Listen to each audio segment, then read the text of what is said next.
तो मैं बापूजी की जब मैंने दीक्षा ली तो मैं सिर्फ 6 साल की थी। 6 साल से पापा मम्मी मुझे हर सत्संग में ले जाते थे, मुझे और मेरे छोटे भाई को। तो हमने वहाँ से दीक्षा ली। हम मतलब जैसे स्कूल में जब 4th-5th क्लास में थी या 2nd 3rd में, तो मैं काफ़ी एवरेज स्टूडेंट थी। काफ़ी एवरेज से 55-56, पापा भी आई हैं उनको पूछ लो, इतना कम एवरेज था। फिर पापा मम्मी सब ने बोला कि जो दीक्षा लिया है उसका मंत्र का जाप करना चाहिए, तो उससे आपकी बुद्धि शक्ति तेज होती है। तो हम लोग जैसे बच्चों का दिमाग होता है थोड़ा लाइटली लिया। फिर उसके बाद फिर भी मैं जाप करती फिर सडनली 6th 7th 8th से मेरी स्कूल चेंज हुई। उसके बाद मेरे मार्क्स इतने अच्छे हो गए। मतलब नए स्कूल में जब गई थी तो ऐसा थोड़ा डर था कि मतलब कैसे होगा, क्या होगा। फिर उसके बाद मैंने गुरुजी को याद किया कि ठीक है, सब अच्छा होगा, आप संभाल लेंगे। फिर 7th 8th से मेरे ग्रेड बढ़ते गए और 10th में मैं मेरिट में आई थी 91% से। फिर उसके बाद मैं बचपन से ही सोचती थी कि मुझे डॉक्टर बनना है। तो फिर 11th 12th मैंने दिया। उसके बाद 11th 12th पर मैंने ध्यान दिया। उसके बाद नीट दी। उसके बाद यहाँ पे जनरल कोटा का पता है कि नहीं हो पाया। तो मैंने अब बोला कि मुझे तो करना है, आप देखो गुरुजी, आप प्लीज़ देखो, मुझे तो कहीं से करना है। तो फिर यूक्रेन का रास्ता आया। फिर मैं यूक्रेन चली गई। अब थोड़ा सा जब वहाँ गई तब मैं अपनी आसनी माला सब साथ लेके गई थी, पूजा भी करती थी, सब करती हूँ। फिर विदेशों में का कल्चर जो है जानते हैं सब लोग कि दारू, मटन, मांस, ये सब तो बहुत कॉमन चीज़ है। पर जैसे आशा रामायण पाठ में भी लिखा है कि उन्होंने वैसन, मांस और मद ये चीज़ों से दूर रखा था सबको। तो मतलब ये गलत चीज़ है कि हम सबके लिए। तो मैं बस अपने परिवार के लिए गुरुजी की आज्ञा मानते हुए मैंने ये चीज़ों को कभी हाथ नहीं लगाया, कभी अपने ऊपर वो चीज़ नेगेटिव चीज़ें हावी नहीं होने दी। फिर अभी जब वॉर हुआ तो फिर वॉर होने के बाद सभी बच्चे अभी डिप्रेशन में होंगे, वहाँ से आए कि अब डिग्री का क्या ये। तो ऐसे सिमिलर मैं भी थी। फिर मुझे समझ में आया कि नहीं, ठीक है, ये एक फ़ेज़ है, इससे भी गुरुजी निकाल ही देंगे। क्योंकि यूक्रेन जाने का दिमाग में था भी नहीं। मैंने एक रात में वो चीज़ डिसाइड किया। पापा मम्मी भी लकीली मान गए। तो वो चीज़ डिसाइड हुई। कहाँ से पैसे आए, क्या हुआ, कुछ पता नहीं है अभी भी, पर हो गया। 3 साल निकल गए। अब सब गुरुजी के हाथ है कि 3 साल और क्या करना है। तो यही बाल संस्कार केंद्र ने मुझे इतना सिखाया कि बस गुरुजी पर भरोसा रखो, हर चीज़ में वो आपके साथ रहेंगे। कहीं भी चले जाओ, दुनिया देश में चले जाओ, कभी भी चले जाओ, वहाँ पर मतलब एक बार हुआ था कि मेरा एक्सीडेंट हो गया था और मैं रात का समय था, 11-12 बज रहे थे, मैं कहीं से वापस आ रही थी। तो मेरा एक्सीडेंट हुआ। उसके बाद वहाँ पे कोई भी इंसान नहीं था, कोई भी नहीं। वो गाड़ी चलाने वाला भी भाग गया और मैं वहाँ पे गिरी हुई थी। तो पता नहीं कौन आदमी आया, क्या किया, मुझे हॉस्टल तक ला के छोड़ा। मुझे बाद में पता चला कि अच्छा मैं आ गई, सेफली आ गई। तो सब गुरुजी के कारण है, जो भी है। काफ़ी चीज़ों से उन्होंने बचाया है। पापा का एक्सीडेंट भी हुआ था तब भी उन्होंने ही बचाया। सब उनकी कृपा से अच्छा चल रहा है और चलता रहेगा। आगे भी जो है उनके हाथों में। MBBS करानी है नहीं करानी, सब उनके हाथों में। तो यूक्रेन में कभी ऐसा लगा कि आप कभी दारू पीने के लिए या फिर इस टाइप का फ्रेंड कोई बना या कुछ वैसा हुआ? नहीं, आज तक ऐसा कुछ नहीं हुआ। बुरी संगति में रहने से अच्छा है कि अकेले रहो।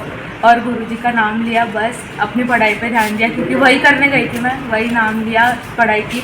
क्योंकि बुरी संगति सबकी होती है, बुरी आदतें सबकी होती है। ऐसा तो नहीं हम दोस्त नहीं बनाएंगे, दोस्त थे, पर कभी उनके साथ ये सब करने का मन कभी नहीं किया, कभी भी नहीं किया। और अभी जब भारत आई वहाँ से, तो अभी कैसा लग रहा है जो वहाँ कुछ गलत नहीं की, और वो जो मतलब वार हुआ उसके बाद जो सेफ आई घर पे, तो कैसा लग रहा है? ये सब उन्हीं के कारण है, क्योंकि बहुत बच्चों ने काफ़ी कुछ सहा था। बहुत तो किसी को मार भी पड़ी बॉर्डर पे, कितनी ठंडी भी हो रही थी। मैं तो बहुत अच्छे से आ गई थी, ठीक है, थोड़ी बहुत परेशानी हुई, पर ये था कि कुछ गलत नहीं हुआ, सब अच्छे से आ गई, सेफली पहुँच गई घर, बहुत बड़ी बात है।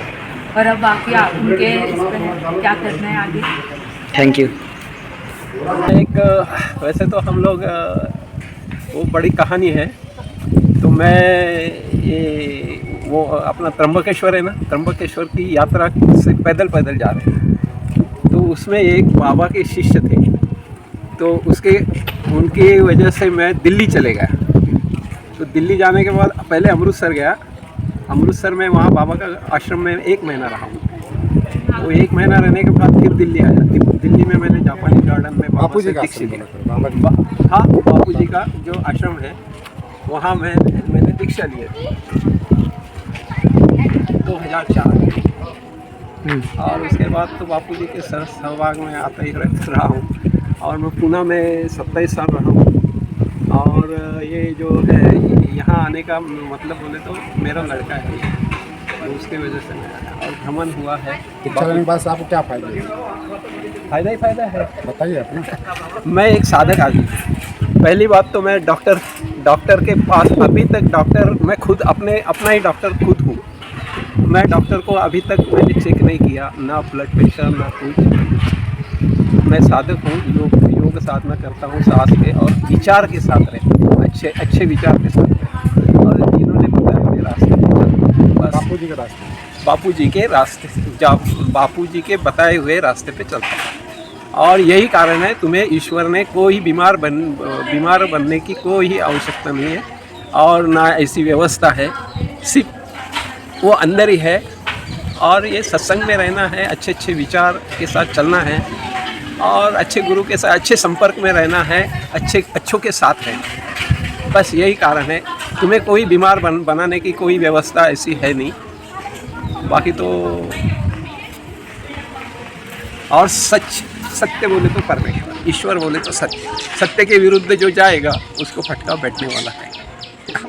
और आपके लिए ये, आप बच्चों के लिए है, और कुछ मिलाया है, सब भगवान ईश्वर को मिलाए है।